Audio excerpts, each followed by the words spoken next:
So, good morning, good afternoon, good evening. Buenos dias, buenas tardes, buenas noches. Thank you for joining the second hour of our 24 hours of PBL Plus. My name is Nick Salmon, and I'm one of the three founders of the Alliance for Project-Based Learning Plus. Gabriel Diago in Colombia is with us, and Dr. Frank Locker will join us later in the morning for him. And our next segment is going to be with Jill's Place International. But before we jump into that, I just want to remind everyone that we're here to listen to the wonder of learners and learning and amazing things that are happening around the world. Your microphones have been muted. I think we're going to see if we can't have more people visible by video. And we are recording this session and we'll be rebroadcasting them on our website in the future. So if you don't want your image to be visible, then you can always close off your video. And we have access to,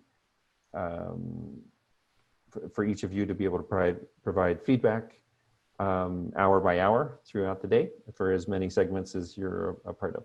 So, before I turn it over to Jill, I'm just going to pull up that image there. And Jill is an American who's been living in Portugal, and we're going to let her tell that story about how she came to find herself there and now well established in Portugal and running her wonderful school, Jill's Place International. And as she tells that story, we're going to ask her how it is that she became passionate about learning about Reggio Emilia schools and going to the Harvard programs and being a lifelong learner herself. So Jill, you are pinned. So I think the moment I stop sharing, then your video will be visible, and I'll see what I can do to not only monitor the chat, but allow everybody else to be visible too. So we have a greater sense of all the people in the room. Good morning. How is everybody? Everybody okay? I really wanted to see the world, and so I signed up to be an exchange student, and Portugal was the country that was chosen for me. I didn't actually choose Portugal, and I never thought I would actually live here after spending a year here. But then after spending a year here, I moved back and I married a Portuguese guy, and I've been here for 27 years. And I'm a teacher, and I wanted to, and then I ended up wanting to find a place where I'd want my son to attend. And I couldn't find one. And so I made one, and it's hard to make a school, but I tried to think, what is the ideal learning environment, and how do you make it? So you just have to be a lifelong learner and constantly study, study, study. So I went to Reggio Emilia, knowing that that was at the forefront of education. And they're the ones who told me about Project Zero, and then I learned about project-based learning. But I think the best way to learn about a school is to talk to one of the students. And we have one of our students here today. His name is Alexandre. Is it possible to ask him a few questions? Absolutely. Nick, would you like to ask some questions to Alexandre? Sure. I'm going to start my video here just so that, oh, sorry. And I am having some requests from people asking me to be more visible. So I'm going to see if I can't do more than one thing at the same time here. There we go. So I guess what I'm curious about is, first of all, how long have you been in the school? 1 year. Oh, just 1 year. Okay. Yes. And what were you doing before that? Because you look to be old enough that you were in another school before here. Is that right? Yes. And what was that school like in comparison to what life is like at Jill's place? How am I gonna say this? So Sylvia uses chalk, whiteboard, paper, pencils, rubbers, books, cards, and dice. It's just that Sylvia is Alexandra's teacher, and she's there. She's online. Okay. And then at the other school, teachers used PowerPoint presentation and C-touch screens. Mm. So more hands-on use of materials that you're in charge of the medium in a different way, or it's more connected to your own hands and eye and body and things. Is that right? Yeah. Mm-hmm. And I'll show you a small document with comparing some issues. If you like, you can start from there, and then you can interrupt and make the questions. And that way you will also engage and start feeling a little bit more comfortable. Sure. Okay. So individual responsibilities. Jill's place. Everybody has jobs that go around 1 week after another. We get tasks like soup server, gardener, calendar person, and meteorologist. At the other school, we do not get weekly tasks. Other tasks. Jill's place. Reading to the little ones. The older kids every week go to a different group of younger children to read a book to them. We also take care of younger kids in the playground. At the other school, we did read to younger children only once a month. Bullying. Jill's place. At Jill's place, there is no such thing as bullying, and actions that might look like bullying take actions to make them work as a team. At other schools, there are children crying and asking for teachers' help all the time. Projects. Project along the term, I worked on animals, countries, and rocks. So this was a document that Alexander wrote by his own, trying to have a comparison, try to explain what were the biggest differences between the other school that he attended, and he was there for 7 years, and Jill's place. Mm-hmm.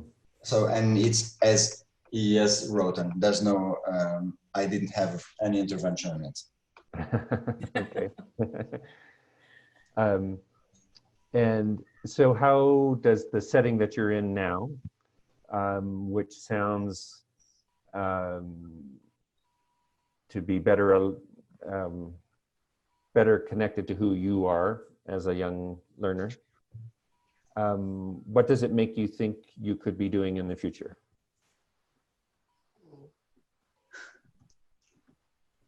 Anything. Mm. Nice.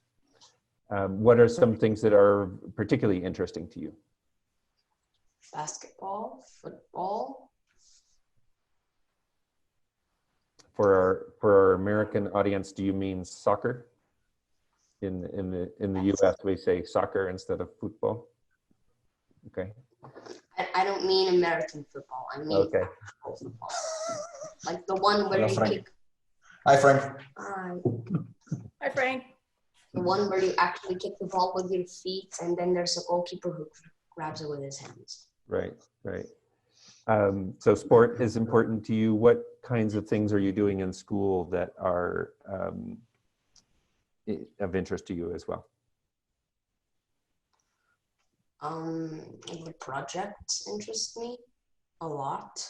Mm-hmm. I love doing them. It's fun. You can talk about one of them. So I studied about animals. So Sylvia gave us the choice. I chose my animal much before I even went into Jill's place. Mm. I'd already started doing my animal. What was the animal? I worked on sharks. On sharks. May I show you the book that you wrote? Yes. May I hold it up? So Alexandra wrote a book, mm-hmm. and he did it in a term, so that's about 3 months. And he did all of the illustrations, and he had to do all the research. So Alexandra, you can just keep on talking, and I'll just show you if that's okay. Okay, so I did some facts, and there was a huge shark, the megalodon. So I compared it to a gigantic whale, which I thought was a shark before, the Leviathan. I compared them both. I did tooth size. I did how long they were. When did they live? What other animals lived at the time that the megalodon and the Leviathan lived? And then I did some research about them, and then I had to do like the way the pup is born, like a baby shark. So I did a drawing about it, and then I did like a great white. I did like Sylvia, what's it called? The top trumps. Or the top trump I card. did like some top trump cards. Jill, could you please go back one pages? There. I did a comparison. Well, a top trump card. The great white shark. I did the lemon shark. I did the tiger shark and the bull shark. So it was a combination of art and science and writing. All of those pieces were integrated into that. And I also drew a cartoon left shark. He's the one dabbing. Is that the blue one there? Yeah. Yep. And then if Jill goes like back to the first page, where actually you can see in the right corner, actually in the left, you can see a little left shark. I see, as a page number or a marker. Yeah. Yeah. Nice. And then I did a pie. I did a bar chart. And then I did the sizes for the bar chart and how many eggs one laid for the pie, I think it was. Then I did tooth sizes once more. I just drew teeth. Then I did a gigantic megalodon tooth. Then I did some extra facts, and at the end, I took pictures of books. Of all the resources that you had used to create that. All the books I used. And then at the end, I think there's some jokes. Shark joke. I will never forget doing that face. Yeah. Never. All right. There it is. That's the picture I was talking about. There you go. I see. So I drew it. and how long did it take you to do that? Because that looked to be about 30 pages of work there. So was that 1 day, 1 month, 1 year? What was the amount of time it took to do 3 all? months. 3 months of work. And it looked like there were many iterations of drawings along the way. There were. And did you find that you got feedback along the way that helped you make better drawings as time went on, or were you about as good at drawing in the beginning as you were at the end? Yeah. Alchandra, what helped you a lot? Frank told me about a video that I shared with Sylvia, and Sylvia shared with you. Do you remember what it was called? Austin's butterfly. Ah, okay. And how did that help you? So every time we drew something, Sylvia would just call everyone's attention. She would ask us to go up. We'd show our picture. And then everyone would say what needs to be improved. Then we'd improve it. Then we'd go back and draw it again. And then someone else would go up there. Then we would tell them what to improve and what to not improve, what was good. But trying to be kind, not trying to be... Okay, so they were using kind and specific feedback. Yeah, okay. So Frank Locker has a question for you, Alexander, and he wants to know, how often do you go back to this book and kind of reflect on that whole learning process that you went through? Is it, did you make the book in 3 months and you haven't seen it until Jill held it up for us this morning? Or No, is it I've something that actually you spend a lot of read time it. looking at? I've actually read it in my fort. Uh-huh. So I made a little fortress with blankets, pillows, and some toy boxes I keep using. He's trying to overcome this COVID era, so he made. I made my own fort. No one's allowed in. Okay, good. Except for the Midnight Gang. They're the only people who are allowed. We have to explain. Midnight Gang is a book that Sylvia is reading with his group. I see.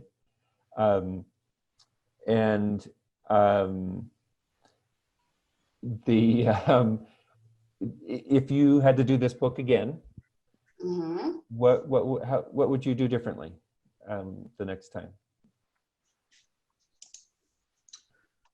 I would try and do everything different. Yeah. Well, if I could find at least facts I didn't already know about sharks, Mm-hmm. or facts that I knew, I could include those, but mostly the ones which I don't know. Okay. So I just research it up in a book, go to an unknown page which I never knew, read the page, and then read the page 2 times or 3 times, and then I just rewrite everything in a better way. Improving what we have done. Yeah. And you mentioned that you got feedback. Was the feedback from Sylvia or from Sylvia and the other students that you're in school with? It was from Sylvia and the other students. So Sylvia would just call everyone's attention. I would go up there, then I'd show them what needs to be improved. Then I would redraw it. Then I held up the picture which I drew before and the picture which I have now. Then they would tell me which one is better, if I could improve anything. When I drew my Leviathan, I asked Sylvia if I could use her phone because there wasn't a book about the Leviathan. And I just asked Sylvia. She said yes, so I used her phone to draw the Leviathan. No wonder it's been in so many battles. It has like so many scars. And do you do the same thing with your writing in terms of putting up examples of your writing and getting feedback on how to communicate more effectively through writing? Sometimes. Don't you usually share your work with colleagues? Yes, we do. So you have to explain that. So sometimes Sylvia tells us to write something. Sylvia, remember you told us to write 1 adjective, 1 verb, and then we'd have to write a little story about it? The adverb, yes. Yeah. No, not that. We had to write an adverb, a verb, an adjective, and a noun, and then we'd have to turn it into a little story. Mm. And then I did one about a rude little monkey. And then we'd have to share it with a class. Then everyone just kept laughing at everyone's stories. Mm. And so you're writing in English. Yes. I assume you also speak and write in Portuguese too? Sim. Sí, all right. Un poco, and in español, un poco? No. No. No. And, Wish. how long have you been in Portugal? Maybe I missed that piece. Your whole life? Actually, 9 years and 9 months. And 9 years and 9 months. Okay. Because I was 10 years. You're 10 now. No, 10 years and 9 months. No, 10 years. But I was in Ireland for 9 months. That still counts. Alexandre is Portuguese, and he was born in Portugal. Uh-huh. But he doesn't want to admit to having mastered Portuguese language. Is that what he's telling me? Well, no, that's what he speaks at home. I see. I see. Okay. And then he speaks, he learned English as a second language. Yeah. Okay. Excellent. Eu também falo português, se quiserem ouvir. We're speaking Portuguese. Yes, I know. Well, the joke when I was in graduate school was that everyone else, I was the only American in graduate school. And so I had classmates who were from India and all throughout Africa and Europe, and they all spoke multiple languages, including oftentimes local dialects of their languages. And they said, if you're trilingual, that's a good start in life. If you're bilingual, that's adequate. And if you speak only one language, you're an American. Well, I was going to be trilingual if I was still at St. Julian's in year 7. Oh, the other school. If I was still in the other school, no one heard what I said. If I was still at the other school, then I would have been trilingual because in one of the highest years, we'd learn another language. So there was in between Germany or French. German or French. Very good. Well, it's all open to you I would have chose French. in there. So let's see. I have another question from Frank, and then we want to come back to Jill about how whether this is an exception or whether this is what's happening every day for you.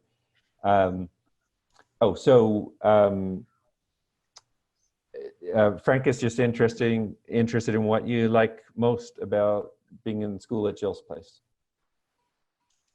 Well, I like everything about it.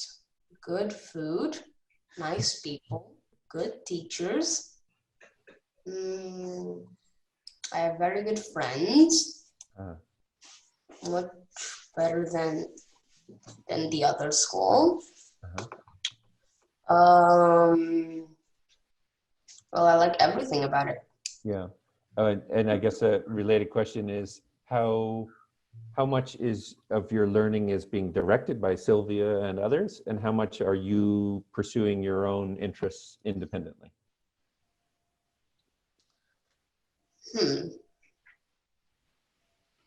You can tell everybody about that time that you wanted to change the menu, and you set up a team of colleagues. Can you explain that? So me and my friend, we'd had an idea for a better Jill's place. And the lunchroom would have robots working. And then we'd have a huge pool, and we'd have a zip line. And then whenever you want, you could just take your zip line thing off, and then you just fall into the pool. And then we'd have our own rooms, like with beds, a gigantic cinema TV. And what were you asked to do? You approached that idea to the director of the school, and what were you asked to do? We were asked to make it better. No. You asked to make a plan. Yes. So you and the rest of how many were there? 3 people? There were much more. It was Tito, Emily, Lexi, Michaela. Okay, and what were you doing? We were just running around the playground getting ideas. We just went into the lunchroom, measured it, 10 meters. So we'd make our room, we'd make the whole lunchroom. We'd make it at least 10 meters. But the same. What did you want to do with the lunchroom? We wanted to make it a swimming pool with zip lines and a dance floor where we could just dance. So, and you were measuring it and giving ideas of how it could be turned into a swimming pool? Yes. Okay. Then we'd started drawing robots, and then we'd start drawing them with plates and then serving us. We'd do a menu. I was the one who worked on the menu. There was also a dessert. It would have been a boarding school because we did have a menu. Yeah. So you were interviewing your classmates about what they wanted. You were creating drawings. What other ways were you making videos? What other ways were you documenting? We weren't making videos, but we were documenting our files in a folder. And then So we just get a folder We draw the things we wanted, then we put it in there. Then we'd write lunchroom ideas by Titu, Emily, Lexi, me. Well, they wouldn't put me, they would put my name. By Alexander and by Michaela. Then every single day, one of us would take it home and print out at least 5 of the ideas that we made on that day. Because we'd usually make 15 ideas. Nice. Okay, so generating many ideas, pursuing them further, doing more research, coming back with more information. Yeah. And it sounds like the fact that you were taking it home and doing that, did you think of that as homework, or it was the project you were working on and you just used the time at home to work on it? Well, we would do that. But do you consider that homework? No, I don't. I consider it fun homework. Fun homework, right. So nobody told you to take that folder home and work on it nights and weekends? Actually, people did. Everyone was like, okay, so today Emily can take it home. The next day, today Alexander can take it home. Then I decide today Michaela can take it home. Michaela, but were you being forced to do it at home, or would you do it by your own? You do it by our own. Okay. And then everyone would join, and then we made a whole group. Right. On to the next day. That's cool. Okay. Yeah. Great. We're going to come back to you in a little bit. I want to get a little more out of Jill, and first of all, get an idea of whether this is the exception, but also how you're managing the disruption that we're in right now, and how do you keep kids like Alexander, energized to continue to pursue the things you're interested in. So the first day we had off was March 13th. And we didn't really know if it would be a 2-week thing, if it would be a month or whatever. And so basically over the weekend, Alexander's father and I were just thinking, how are we going to do remote learning with children between the ages of 1 and 10? Mm-hmm. And what were the most important aspects of it? So what we did is we asked all of the teachers to make lesson plans as if they were giving them to teachers to then give to the parents so they could do the lessons at home. Obviously, some of the older kids could do it very easily by themselves without any help from their parents. But the younger kids, you can imagine a 2-year-old with some lesson plans. Okay, well, let's just say we failed at the beginning. We tried, but we noticed that we don't want to have the parents who are overwhelmed do not want to have another couple pages of, how to do this and how to do that. So then we, little by little, we got some feedback from the parents, from the staff, from the kids. What can we do better? Mm-hmm. And it was just to simplify things. And what we noticed, what was missing, it's not that there's a lack of information around, there was a lack of human interaction.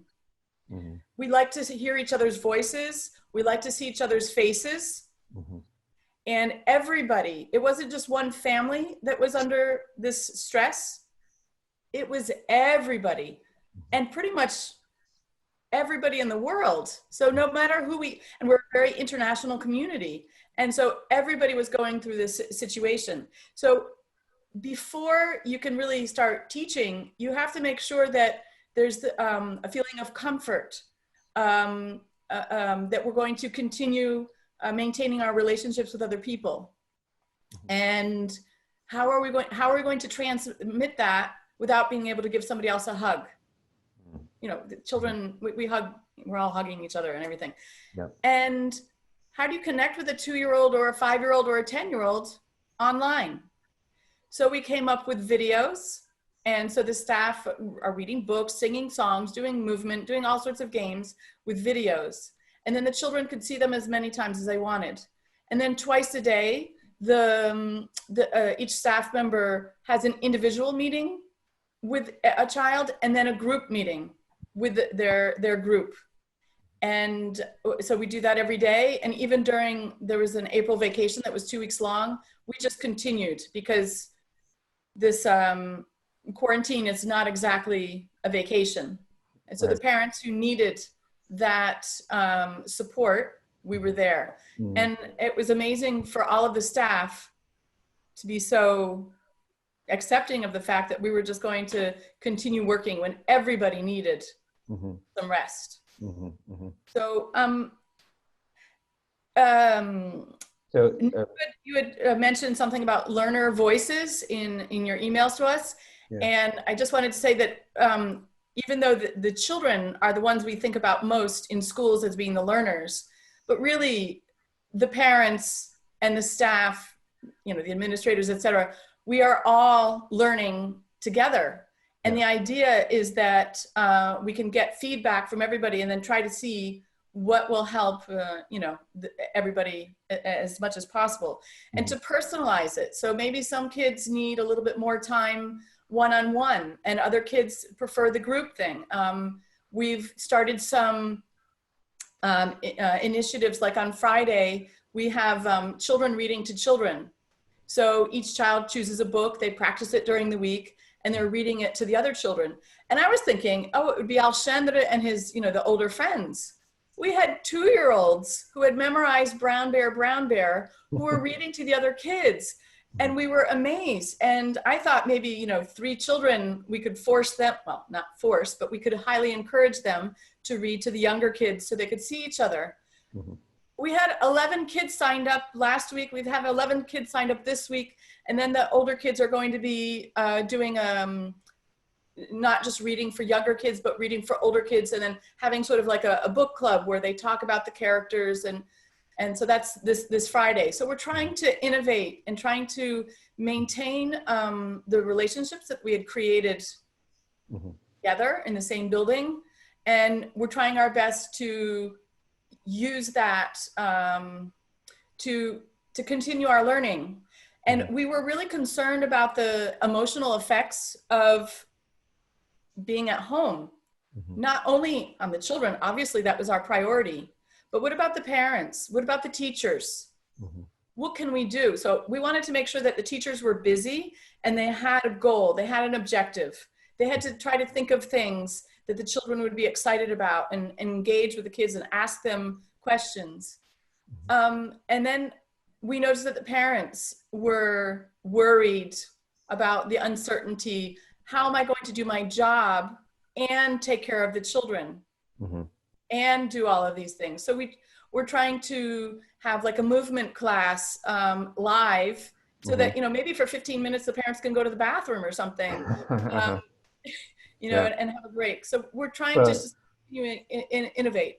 Yeah, well, and what it sounds to me like is that you're maintaining a hopeful attitude about the future, which is great for all of us, and working within the constraints, and then also seeing new ways of connecting people, whether it's a whole group movement class or reading to one another and things like that.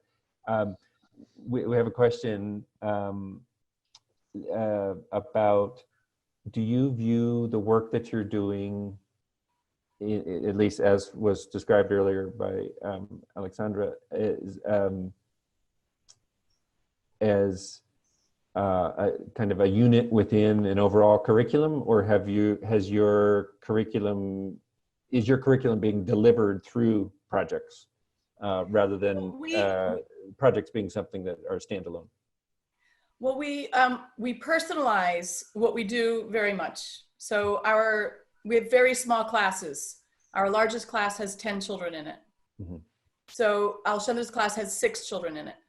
So what we do at the beginning of the year is we try to get some information about every child. So we have an assessment and to figure out where they are and what is it that would be a little bit of a challenge, but not too much of a challenge. So we do this personalized assessment to figure out what would make sense for that child. And then through the project, so the teachers would know what, you know, so like some children would be doing multiplication or bar graphs or whatever, other children had to be doing something else because that was their challenge for them. We didn't want to have it so challenging that it was just a big frustration. So they were working on the projects, and with the information that we had about each child, we were able to, well, hopefully we're able to personalize their work. It's not easy. And you can ask Sylvia, she's the teacher of Alshandra's group. And you have children who excel in math or excel in other parts, and trying to figure out how you're going to be in the same classroom together working on a project when you have all of these different levels. You don't want children to be, let's say, bored because they did that 2 years ago, but at the same time, you don't want to challenge some kids so much that they're just going to fall down flat. You want to challenge everybody in a healthy way. And so that requires a lot of thought by the teacher. The teacher really needs to know the students. And we also have some other people, other staff members who also give some feedback as well. I also try to help. We want the children to be initiating their learning and saying, well, I want to write a book about this. And so then Sylvia might say, well, then you're going to have to figure out, how many teeth they have over a lifetime, or how much they grow, or what are they eating, or what's the temperature of the water. You need to figure out, you ask them questions. Anyway, so I hope that answered your question. Yeah. So from the same person, a related question of, you're personalizing this exploration so that one person is passionate about sharks and develops a 30-page book about that, but someone else is interested in the the community or something, and so the projects are not a typical American approach to this would be that every student works on the exact same project with the exact same expectations of what the outcomes would be, and in the end, the celebration of learning at the end looks very, very familiar after you've seen 2 or 3 of the responses. But it sounds like you're doing a lot more customizing each the project for each kid. It is easier to have 6 children in a class to do that than if you have 25. I'm not saying it's an easy job at all. It's a very difficult job because you have 6 children with 6 different levels of everything. But it's really exciting. So it was actually the children who chose the topic of animals. We usually have an umbrella topic, like the first term is usually friends and friendship. Now you can take that in so many different ways. You can talk about emotions. You can talk about bullying. You can talk about firefighters and doctors and teachers, etc. They are passionate about animals. So one child did about sharks, one about stick insects, another about owls, parrots. And so they were using what motivated them, what they loved, but it was something in common because it was an animal. Sure. And then they shared information among themselves about what they were doing. So some of it was collaborative and some of it was individual. Were you able to poll, and I know, recognizing that your school is very young people in general, but are they able to connect to experts anywhere around the world and learn about the kinds of work that they're doing out in the world beyond the school grounds? That's a great idea. We haven't done much of that yet. I must say, Frank Locker was a person that Alshandra had the opportunity to speak with, but they didn't talk about sharks. We just talked about what they'd like in a school. This is something that we would like to continue to do, is really reach out and talk to people who are experts in their field. So that's a great idea. Thank you very much. Yeah, so here's another question, which is, so someone who finishes school with you, kind of what happens next for them? They usually go ahead. They usually go to one of the other international schools, and we're very different than everybody else. And the feedback that I've been getting over the past 15 years is that the children who leave Jill's Place tend to love learning, and they tend to get along well with other children and adults. And I notice it at birthday parties. So the parents always say, your kids are so well behaved. Mm-hmm. And usually birthday parties is not the time that you would hear that comment. Yeah. Right. But are kids in Portugal subjected to all the same constant testing expectations? Well, the national schools, the private schools, don't have to do the exact same tests. No. Mm-hmm. Only later on. Right. So, but you've been running the school long enough that you must have students who are now maybe even college graduates or something. They're in university, yeah. Yeah. So Thanks, Nick. No. Well, keep in mind I have former students who are grandparents. So yeah. But are they? Do you stay in touch with them either formally or informally? And No. Saying, wow, I felt like this was the perfect preparation for these other things that happened in my life? You know, I think it was far from perfect, but what they knew was that I loved them, I cared for them, and I really wanted the best for them. What they remember is, which is interesting, is that we made pizza. Mm-hmm. We have a dog. And they love making, we used to make gingerbread houses in the wintertime. Sorry, Jill, the chicks. Oh, yeah. The chicks. There we go. In the spring, we hatch chicks or ducks. And then the children, write books about them. And that is like the most magical thing in the world. And whether you're 1 or you're 9, any age, heck, if you're 49, there's nothing like seeing a chick hatch. And then getting excited about, we weighed chicks, and I don't even remember what the question was, but maybe we should go back. But we get excited. Yeah, they remembered things that we did that weren't, say, non-traditional, yet they learned a lot about it. Mm-hmm. And I remember Howard Gardner asking about something that, I went to a Project Zero Institute, and Howard Gardner was there, and he's a founder of, Project Zero. Yeah. And he said, what is a 3-step activity that you do at your school? And I think he was expecting, like writing a book, when you're 15 or whatever. And I raised my hand. I'm like, we make pizza. And he's like, okay, well, how is that a 3-step thing? I said, well, you have to roll the dough out, you put the tomato sauce on, and then you put the cheese on. So 1-year-olds can actually make pizza. And a lot of people were really surprised that a 1-year-old or a 2-year-old could actually be competent in pizza making.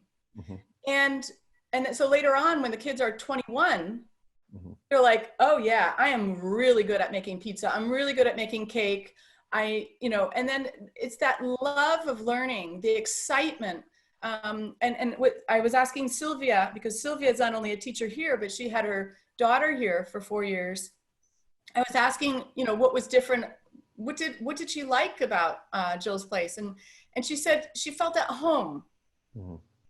And then her daughter was asking, so are you going to have the Easter egg hunt? Because, the Easter bunny would come and hide the Easter eggs, which are painted wooden Easter eggs. And the kids would go and find them. But she remembered that from, 3, 4, 5, 6 years ago.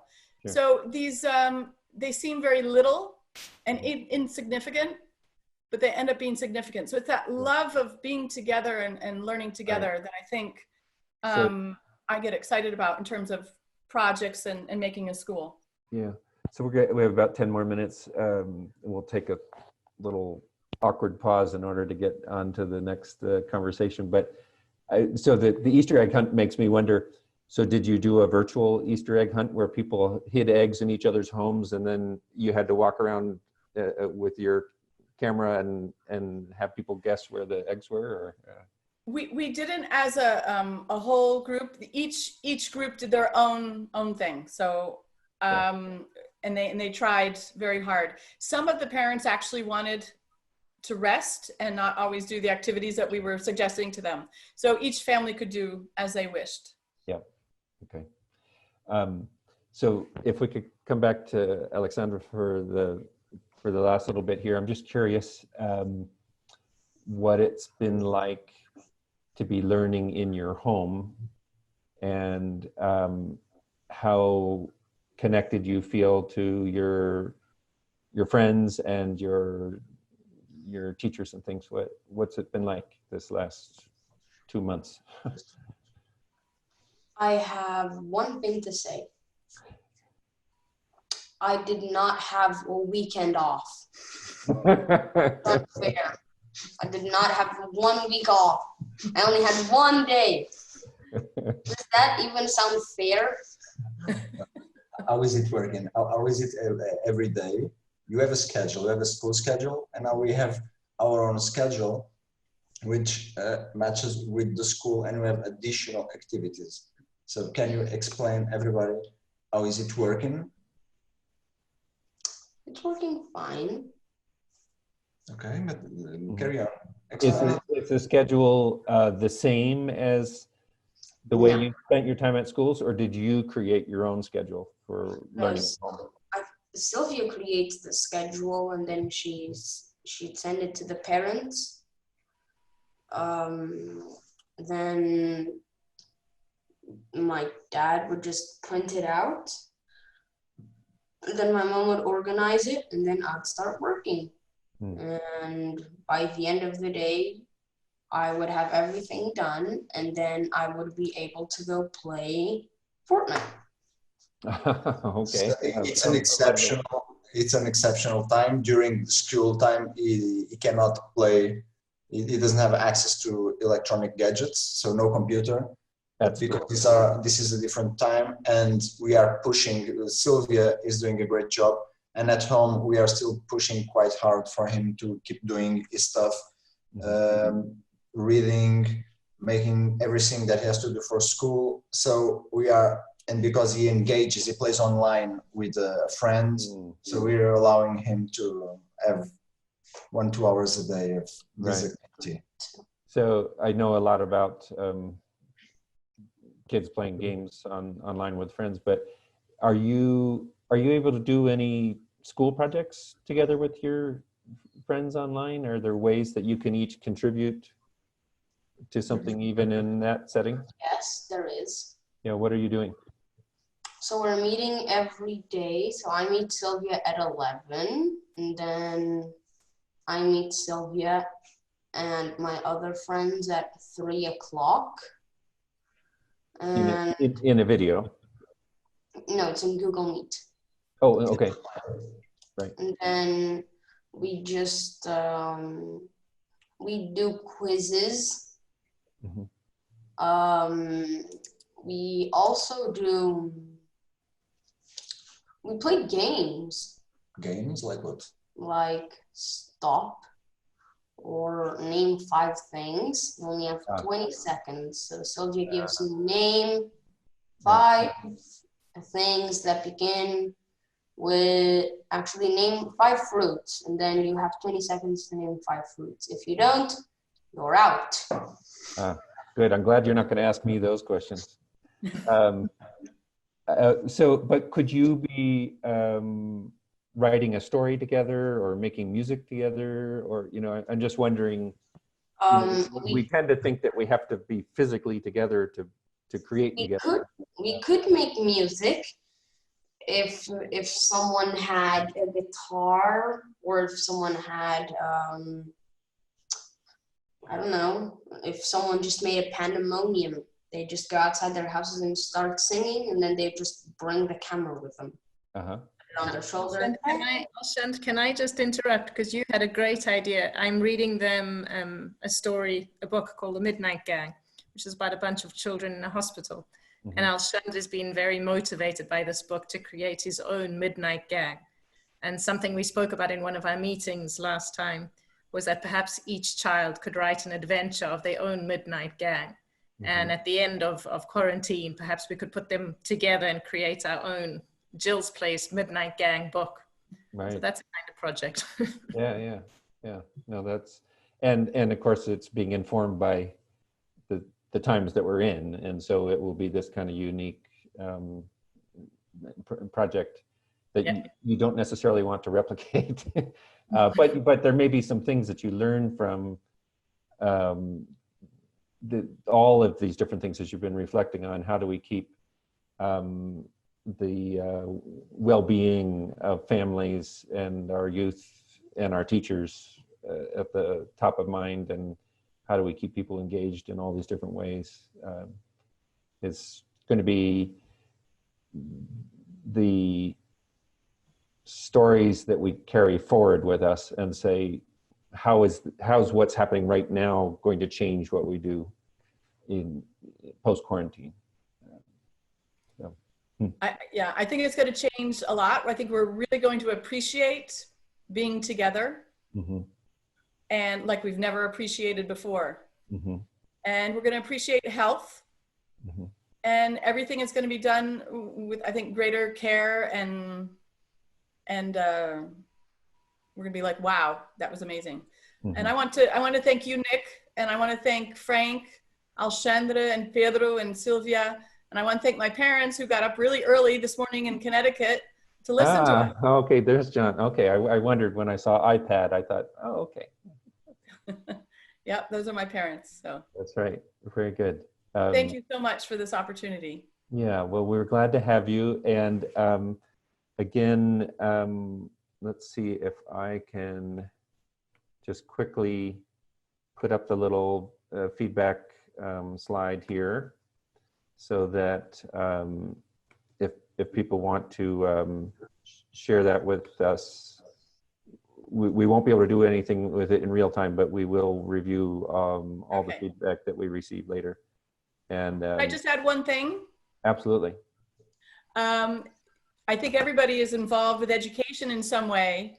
And so everybody is doing a project. So while the students are doing their projects with project-based learning, all of the other people, no matter what job they are in, they're also doing projects. So I think it's a uniting aspect as well of project-based learning. Yeah. That everybody's in it together. Yes. Well, we're Thank you hoping so much. Once we have been able to produce these recordings that we're doing and getting them on the site, and reminding everyone that all these resources are there, but more importantly, that all of these different schools who are doing these amazing things are a resource for each of you, and that the next time we do this, we'll have even new stories to tell of someone who was inspired by what you're doing, who then followed up and then connected their kids with your kids, that type of thing. So there's going to be some amazing times ahead. But thanks a lot, Nick. Thank you so much. Thanks. Thank you for joining us. Thank you for everybody for joining us. And we'll take a brief pause here, and 6 minutes. We'll be back on. We have our friend Hector in Barcelona, who's going to talk about